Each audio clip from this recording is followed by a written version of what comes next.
Good morning. Please turn with me to Psalm 43. Psalm 43, as we look at the subject this morning. Why? Why? Why does he pick these titles? Why does he start like that? Why? Okay, my favorite. Okay, not favorite. Jim Gaffigan, another comedian I don't really mention all that often. I love it when he goes into the personality of the audience and he says all the things that he's probably heard before, but the audience doesn't necessarily want to say out loud. So I stole that from Jim Gaffigan, because every now and again when I watch him speaking in front of people, I just wish I could break out in a moment of Jim Gaffigan. So that was my feeble attempt at his humor as we look at the subject this morning. Why? Because, as our sister Chelsea mentioned, at the break that we kind of have a split in how we're doing the readings. The original break breaks at chapter 42. That's for good reason, because now at the beginning of this week's set of Psalms, I started with 43 going through 49. But going back to 42, that's actually the end of that previous book of Psalms. 3 Psalms that actually ask the question, why? So some of the reasons why I come up with these titles is because they're easy. Meaning if I can find a passage in the subject that actually comes out of the text, it hopefully helps keep me a little bit more organized. And so this time, since why came up so much, I said, let's work with that. And that is kind of how we titled the short lessons as well. So at the risk of sounding redundant, because I don't like to title the sermons the same things, I title the short lessons. We're going to ride with why for right now. Why? Because we're going to get some of the same questions in Psalm 42 that we get in 43. Verse 5. Why are you cast down, O my soul? And why are you in turmoil within me? Why question that comes in the middle of that famous passage that starts out as the deer pants for the water. As we said, leads to a very famous song. But if we go down to verse 9, it's going to say, why do I go mourning? Because of the oppression of the enemy. An enemy he's going to describe in verse 10 as taunting him all day long, a theme that we emphasized in previous discussions. But the third why, or the next why in this chapter, is going to be in verse 11, where it says, why are you cast down, O my soul, and why are you in turmoil within me? Something that's not all that different from what we'll see in chapter 43, which in verse 2 is going to have a question that's almost the same as what we saw in 42 verse 9. Because in chapter 43 verse 2, he's going to say toward the end of that verse, why do I go about mourning? Because of the oppression of the enemy.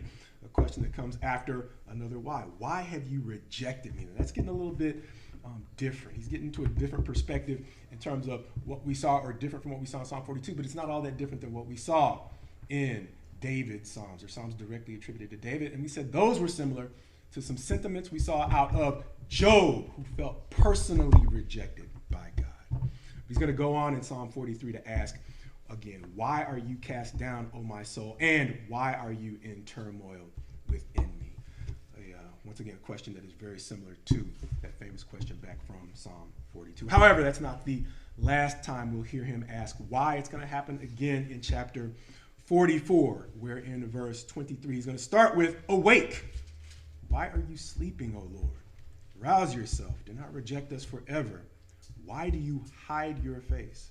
Why do you forget our affliction and oppression? For our soul is bowed down to the dust. Our belly clings to the ground. Rise up, come to our help. Redeem us for the sake of your steadfast love. And I think we can see some things in the different adversaries they are facing in each of these circumstances. We said sometimes I try to stay away from talking about the people psalms, but we just left the people psalm in Psalm 37, where there's no way around it. His problem was with people. And likewise, we're seeing the same thing here. Why? Because he's literally being taunted all day long, as we emphasized in Psalm 42. How do we know? Verse 3, my tears have been my food day and night, while they say to me all the day long, where is your God? Understand, please, that as we mentioned before, that when the taunting goes all day long, one of the things that we've mentioned in the past is this whole concept of opportunity costs. And opportunity costs are a term I was introduced to in my very rudimentary understanding of economics in college, that are basically the cost of what you don't get to do when you pursue a chosen path. And so understand how when this person, whoever the psalmist is being taunted all day long. The opportunity cost of his adversaries is actually growing. Understand how we emphasize while people are taunting you, you may be suffering the misery of enduring the taunts. But as the word says, it's hard to serve two masters. And so beyond the fact that their enemies are wasting time, because they might just be in a position that's just that great. I mean, we saw it in the Rabshakeh when they invaded Israel and they got to doing all that taunting. It's because they had their siege works pretty well set up. They were looking pretty good. Things were going pretty well. They got to taunting, and guess what they weren't doing while they were taunting? They weren't thinking of all the ways that their siege works were inadequate to actually get the job done. And so eventually, while Hezekiah was holed up under a siege that looked like it was overwhelming, God was still working. And so the question for Hezekiah was going to be, what am I going to do while I am being taunted by what seems like an overwhelming enemy? And so understand from me, I may never, as we said in the lessons this week, be a king leading an army in a time of battle, but we all have to answer that question. Because if you go through life in a time when your enemies are no longer taunting you, good luck, you have done well.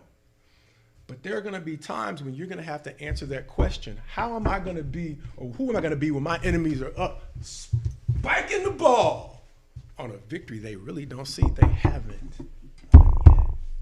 And here's the danger for me. The danger for me in Psalm 42 is to respond in kind. To respond and have to answer every question that calls my character or my me or my whatever into question. But that's not what the psalmist is doing here. Why? Because, like we said in the short lessons, the thing that I emphasize that finally clicked to me this time is where his focus is. The very famous part that we sing about, verses 1 and 2, as a deer pants for flowing streams, so my soul pants for vengeance against my... No. In the midst of all this taunting, his soul pants still for God. My soul thirsts for God, for the living God. When shall I come and appear before God? And the reason why that mattered so much to me is an illustration I mentioned before. I'm piecing together a bunch of old illustrations this morning, so please forgive me, but hopefully they fit together in an original way. Because over time, I cannot tell you the number of times I have seen, I'm going to just say it, I mentioned it, when I see, or God shows me pictures of decline, I try not to fall into temptation to do something God warns us about. I try not to clap. I try not to applaud. I try not to let my heart take or find joy in someone else's decline. Why? Because there's a lesson in that for me. And I have seen over the years, as I mentioned before, preachers who have gone on before me who have indulged the temptation to make sermons personal over and over again, lose the battle to serve two masters. Over time, I've seen men who I once looked up to begin to more and more give in to the temptation to answer their adversaries from the pulpit. And over time, I've seen their abilities decline. And so when I see that, is that to spike the ball? Because sometimes, like I mentioned, they were talking about me. Oh, of course that's the temptation. Why do you think I mentioned it? Because I want to be able to spike the ball on those people who talked bad about me back in the day. Oh, but the more I do that, the more I've just done the very same thing I got through criticizing. I've taken a step away from the passage into getting even. And so the reason why that's so important is because the reason why I think it happened to me so early or so many times early on in my ministry is God was giving me a picture. Marcus, you got two roads you can take, and that can be you. You can get lost in trying to get even with that individual and become them, or you can get it. As the deer pants for the water, what are you really going to pant for? What are you going to want most in that time when you are being what you feel is unjustly fill in the blank? And that's the wisdom of what I saw in the response to this psalmist in Psalm 42. They didn't take the bait. They let it go. And they allowed themselves to continue Hezekiah focusing on God. When it's easy, you think it wouldn't have been, what else was Hezekiah going to do? He's going, I'm going to go give me another 1,000,000 men. No, we got nothing he can do. Those are the easiest times for me to start thinking, okay, this is what I'm going to say this time, and then this is what I'm going to say next time. And you know what? Next time they say that to me, this is what he's got nothing else to do, bud. He's got time on his hands. And as it says, an idle mind is the devil's wow. I don't need to finish it, do I? And so understand how Hezekiah was probably in a very vulnerable moment. But go back in your own time of personal study, how did Hezekiah resolve in that situation? One of the reasons why I chose to maybe heap too much praise on Sister Karen is when you see people who are able to encourage others when they are going through it, that is something to be, whether I'm heaping too much praise or not, that's something to be appreciated. Why? It's not easy to do. It's not easy to do. Next time you're hurting, not wishing that on anybody, take that back. Next time, hopefully I've hurt enough to understand why that is worth lauding. And she's not the only one. I've seen other people do that. And so it's worth appreciating. Why? Because those times it's so easy to go a different direction. God didn't say, Miss Karen, this is all you can do. No, we got choices. So we got to choose to lean into being encouraging in a time when we're hurting. So that's what the psalmist is doing for me here. He's not taking the bait to go down the same route. Why? Got this old famous adage, crabs in a bucket. There are sometimes when crabs see one crab climbing out of the bucket, their natural response, instead of being like, can you help me up too, is I walked out back in the bucket, right? You've heard that illustration.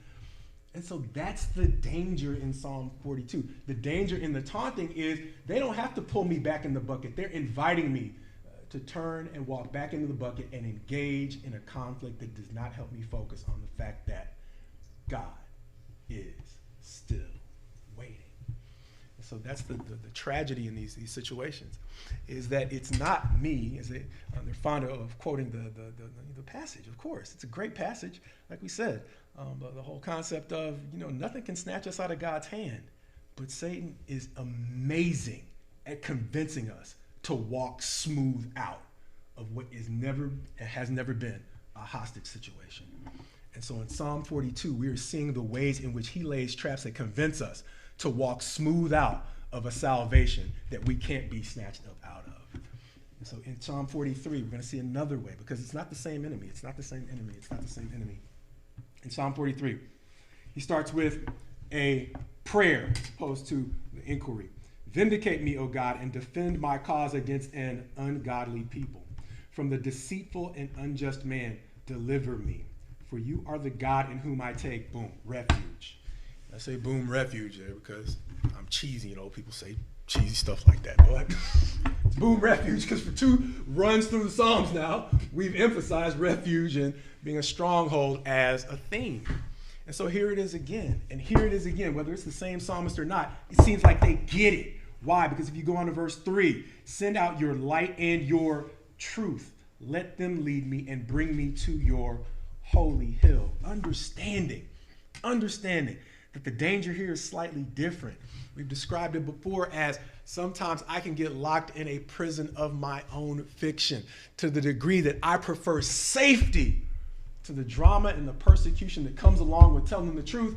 I can begin to believe some of the things I tell myself to stay safe, as opposed to getting out to places where God has called me to be. So sometimes you hear my ears perk up and go, oh, they're in Africa? I hate it when it went poorly, but I know it can. Why? Because I'm not going to beat the dead horse in the stories. I know people who almost, even in Africa for beginners, where I was, you can die there. You can die there. And so thank God they're in a situation where they're just waiting to come home. Because I know what it's like to be in a situation where, if I had it to do, I'd be in the air conditioning right now. But that doesn't exist here, right? Et cetera, et cetera, et cetera. And so sometimes instead of letting my conscience work on me to drive me out into places where I know I don't want to go, I will create for myself reasons why it is really, I'm serving God from this position right here that is really just more in line with what I would like to do. It's something that we called in Psalm 45 in the short lesson. Sometimes we would never say it. We would never say it. But one of the things that even the single folks are warned about is you don't go into a marriage thinking you're going to fix somebody. Good luck with that. And that sticks so well with the single person who's never been through it, because that just makes sense to me.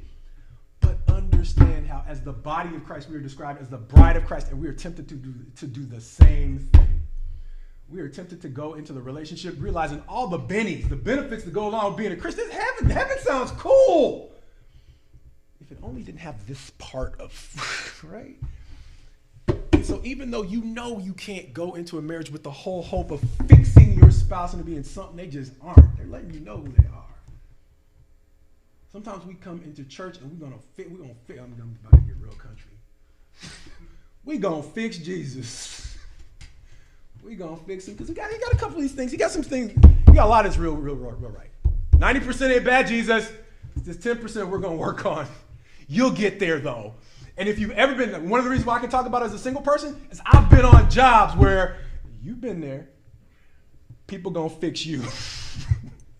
Even if the thing they trying to fix you to do ain't the right thing to do.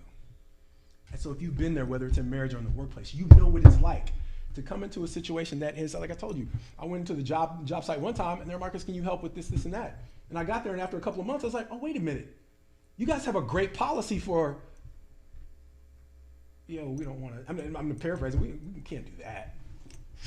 Your solution is not in the new hire. Your solution's in the manual. And the disciplinary problems that you're dealing with on this particular work site that's keeping you from becoming productive, they are sitting there. They were there before you even interviewed me. But the situation is where instead of allowing the handbook, the employee handbook, to fix the situation, sometimes we get to a place where we get so comfortable in the way that things actually function on the job site that we're going to fix the employee handbook by ignoring the things that it's asked us or it's asking us to do. And enter or insert cheesy biblical illustration, because that's what that was, right? But just as it happens on job sites, we do the same thing in the churches. And we don't come out saying we're going to fix Jesus. Nobody'd say that. That doesn't sound right. But there's certain parts of this book that we simply just don't read. Understand, we're going through the Old Testament right now. Understand, there are parts of the body of Christ where you get a backlash. Oh no, that's for. It literally says, even the excuse, it's for learning and whatever else, right? So are we saying we don't need to learn this? Are we saying that these are things that, well, no, what happens is when the stories become uncomfortable, then we start finding passages that give us a reason to ignore the deeper lessons in these pages. And so that can be a way in which we fix the Christ, who basically, what else was he speaking from? He didn't have a copy of the New Testament. He had these stories that he literally said in the Sermon on the Mount, I am the fulfillment of the old law. And so to the degree we decide that these are just kind of like, you go to school and you got your core requirements and you got your electives. The more we treat the old covenant like an elective, the more we may find ourselves in the position of actually having tried to fix Jesus, because it is the fulfillment of the old covenant that he came to do. And the more I understand about the old covenant, the more I understand about how he could come and basically in 3 years of ministry, because understand, people think that he lived for about 33. How long of that was ministry? You really think he said everything we needed to hear in 3 years? No, the Gospel of John literally says there are so many other things that he did that the books, if the libraries of the world was filled with books, it couldn't contain all the relevant things that he did. And so understand that how in that 3 years, the reason why it was such an efficiently spent period of time is that it was founded on this whole part of the Bible that we can sometimes be tempted to fix by dismissing it, right? Okay. So why are you talking about that, Marcus? Because we're going through the Old Testament. We're doing it dutifully.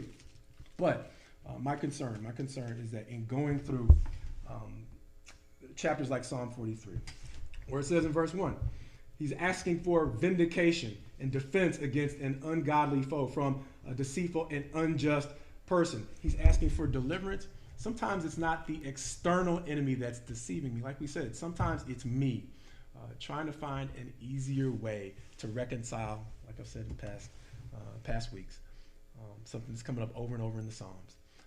The desire for what I'm doing to actually be more comfortable with what I'm seeing these Psalms calling me to do. Why? Because as we go on to the why, when he says, why do I go about mourning because of the oppression of the enemy? Why are you cast down, O my soul? And why are you in turmoil within me? Whether it is an external deception that that's been placed on me, or an alternative framing of the gospel that I've chosen for myself. We said it's like having somebody offer you a suit that's poorly tailored, a suit that it might have fit you when you were as tall as our young people, but you've grown. And so if you're trying to fit in that same suit every morning, you're not going to feel like you're walking around in a healthy fit of what you're supposed to be wearing. And so understand, to the degree we are ignoring certain parts of what God has given us as his inspired word, we are going to have places in our life that feel like there's something that's just off. And so these why questions are coming up in a situation where there are no easy answers for these people, but they just know that there's something in them that's just not right. And so ultimately we talk about this whole question of in times when I'm confused. And like we said, our brother's asking for prayers for understanding for his wife. Why? Because as we saw in going through Job and the Psalms, there is a lot that we can do even under heavy strain if we understand what is going on. And some of the problem in our struggle and our misunderstanding comes in there are basically parts of our, like we said, our H2O self that God has explained to us in some of these portions of the Bible that we might have been conditioned to think are less significant. And so even though we might be doing everything that we need to do to get that, what we call that hope of salvation at the end, we are walking through life hurting in ways that are completely unnecessary because our counseling and our healing are in the pages that we leave unturned. And so understand how he is described as the wonderful counselor. And to the degree I have locked myself in a position where I'm going to fix Jesus, what I'm forgetting is the degree to which I have places in myself that are always going to be unfixed, insofar as I am not, as the deer pants for the water, hungering and thirsting for every word that proceeds from the mouth of God. See, they go to different areas. You're right, some go to salvation, but some simply go to that place in your soul where you have this lingering question, why, that you can't get to. And so in trying to fix Jesus, we're actually destroying ourselves. So in Psalm 43, we're looking at, I don't say ourselves, because I like when the brothers lead the songs about getting to heaven and things like that. That's cool, because there's a way, yeah, God willing, we will all be there. But as he said in final judgment, he will give each according to their works. And so I can, like we said, every now and again we use the metaphor of a marathon. And it's because Brother Don, I think Ashley, every now and again should run a half marathon, right? I think we're just looking for the times when I run. I remember one time when I ran 6 miles. It was the most painful 6 miles of my life. Because I got up off the couch. I've been eating great. Hadn't been doing a thing. Nothing related to staying in shape. Just said, I'm just going to run. I'm going to start getting back into shape today. And you know what? I want to take a new path. I'm bored with that old path I used to run. And a couple of wrong turns later, and what I planned to be a 1 mile trip was a 6 mile jog. It was the most painful jog of my life. I still got to where I needed to be. I got back home. Oh, but the pain was unnecessary. And it was a whole lot different than now when learning from that. One, I don't take too many goofy wrong turns because this maybe just take one, bud. Let's just bite off as much as we can chew. And now I have a little bit better understanding of how I need to prepare for just that 1 mile run, because I know that there's a chance I can get lost and what I thought was a 1 mile run could turn into, 6. And so hopefully what we are seeing in these pages are people who are helping us to understand that, yes, we can all make it to a certain destination, but it don't always have to feel the same way. And so competition against others aside, how would it feel if I ran this race the best way that he knew I could? And That's what I'm seeing in Psalm 42 and 43. It's people who, regardless of the taunting, they're like, wait a minute, he's the one who's helping me understand how to run this race. Regardless of the prison, either of my own fiction or of someone else's fiction, I have to basically, if I'm gonna truly heal, I gotta understand the truth. Verse 3. So when he is being confronted with an alternate version of reality, verse 3, what's he praying for? Send out your light and your truth. Let them lead me. Let them bring me to where? Oh, your holy hill. He's got the destination firmly in place. He understands, or he or she understands where they need to be. Not that the psalmist would have been a she, might have been. But he's writing to God's body, and his body is he and she. So please take the application. He's guiding us all with focus. It's with focus. It's with focus. And so in these times of uncertainty, the bottom line is we can have focus. God, what can you teach me while I'm sitting here grinding at this wheel, Samson? Man lost his eyes. You think it was one thing to lose your strength? Lost his strength. Lost the fear. Lost his eyes. The people who we would once run from him, they're now, it's another one of those taunting ones. That's what we use in the illustration. There are 3 times when we saw situations where people had to endure taunting. It was Samson, it was Elijah went from the cave, and then the apostles. You think they were the talk of the town after Jesus was killed? It's like, oh, I thought you guys were forever. I thought it was forever. Where's your boss? I shudder to even say that, but understand the sentiments that they were dealing with. It's probably hard for them to hold their heads up in public, right? But what happened in each of those situations? Samson ended up gaining his strength back while he was just focused, bud. I get it now. Grind at the wheel. Do what I need to do. Who added the growth? It was through grinding at the wheel, much like Conan in the movie Conan Barbarian. He got stronger. No! He just did what he needed to do, and God restored his strength. Elijah, when he was in the cave, Jezebel was taunting. You got something for my prophets? I got something for you. Elijah was like, I tend to agree. So he ran. And from the cave, what happened? God gave him reinforcements. He realized it is too heavy for you, bud. And if you feel like it's too heavy for you, I got a break for you. But realize you're not alone. And so with the apostles, as we mentioned before, that whole concept of scaling. Fine, you got rid of the Holy Spirit in Jesus, but one of the reasons why the question in Psalm 44 is so important is because one of the reasons why our why times are so important is just in the way that sometimes we find ourselves confused. The confusion that God is using to work out our salvation, he is using to completely consume the adversaries against us. And so while I always want to know, what's the next move, God? What's the next move? There are times in life where, for whatever reason, he has chosen to conceal not only from the enemy, but from his people, his next move. How do we know? Jesus himself said he doesn't even know the day or the hour he's coming back. And so please take courage in understanding that if the perfect Christ doesn't know everything, that part of him working out my salvation involves sometimes him keeping me in the dark. Why? Because as much as I'd like to know, there's certain tells that my enemy knows in my actions, in my behaviors, just that little twitch on my face. Sometimes they can read it. Sometimes they can read it wrong, but sometimes they can read it right. And so there are sometimes, if you talk about the whole concept of a poker face, sometimes people know if you get it in poker, you get it in life. And understand that if God can create exceptional poker players, he's the one that invented the strategy in the first place.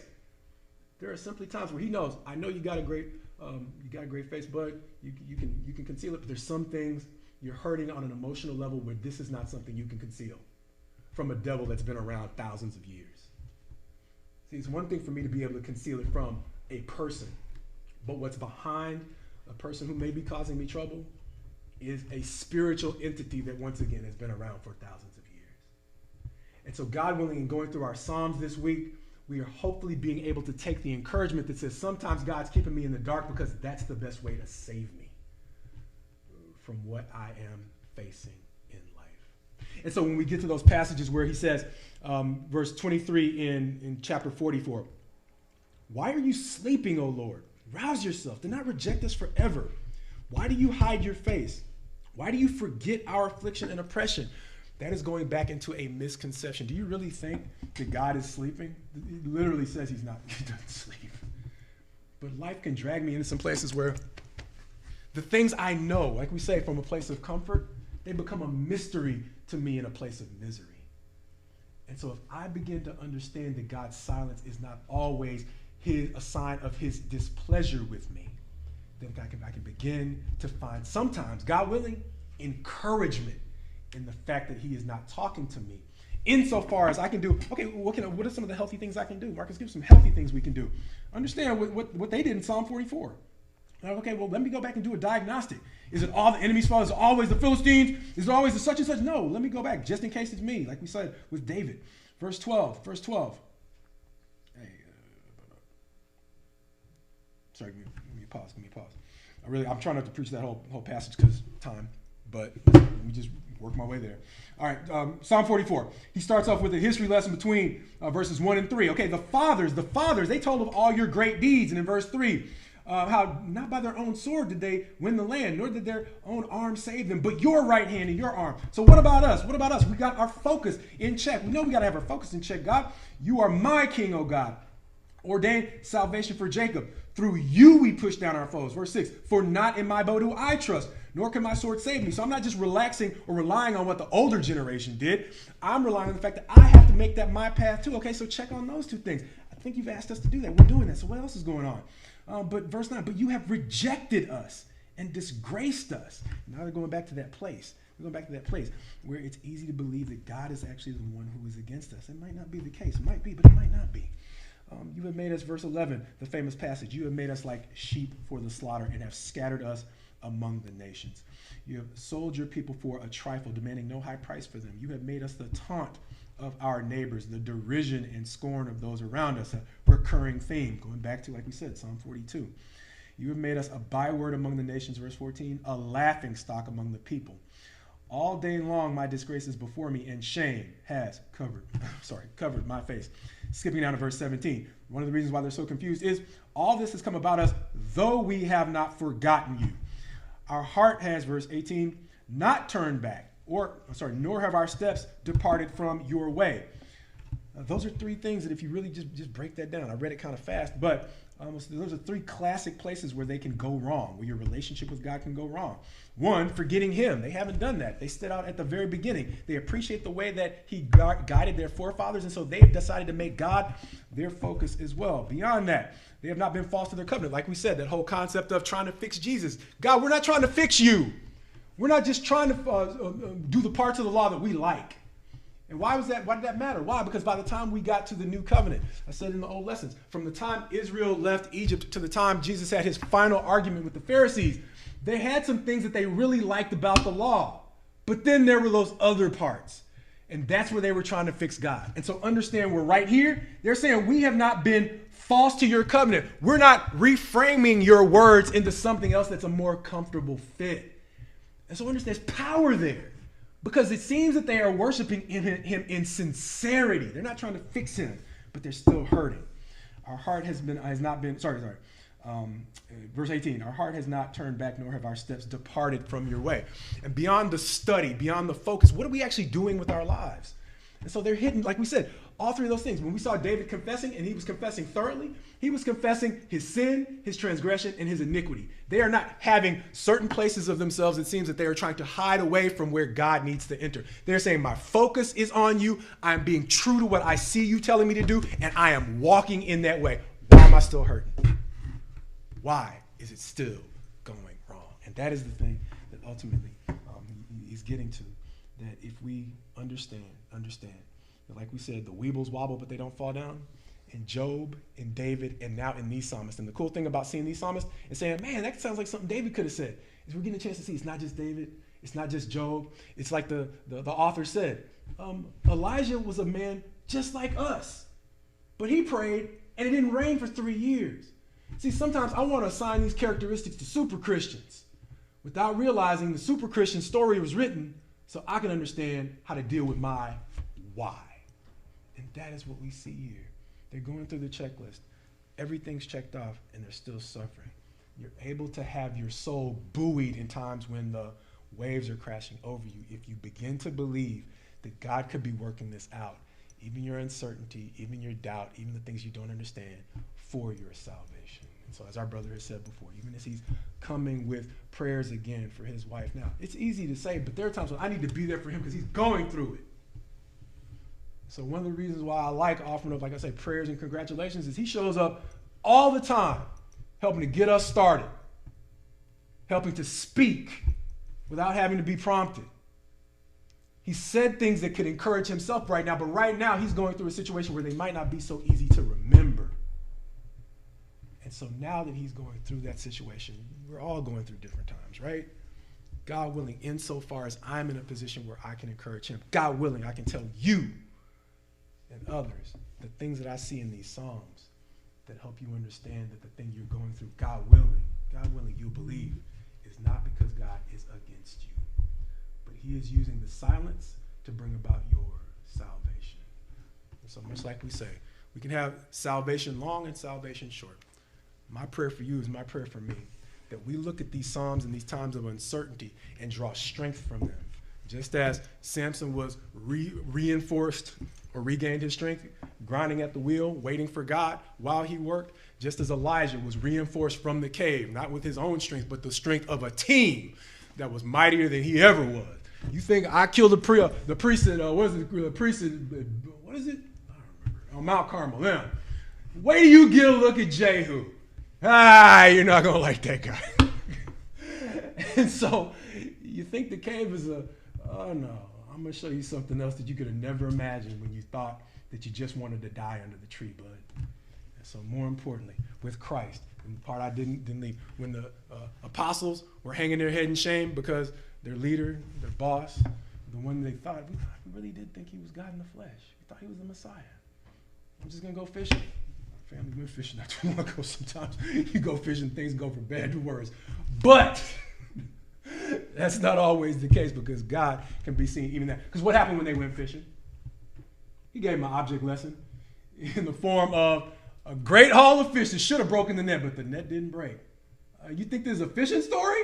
Not a fishing story. God showed up to give you a great haul of fish, to give you an indication of what your life is going to look like moving forward after they stop laughing at you.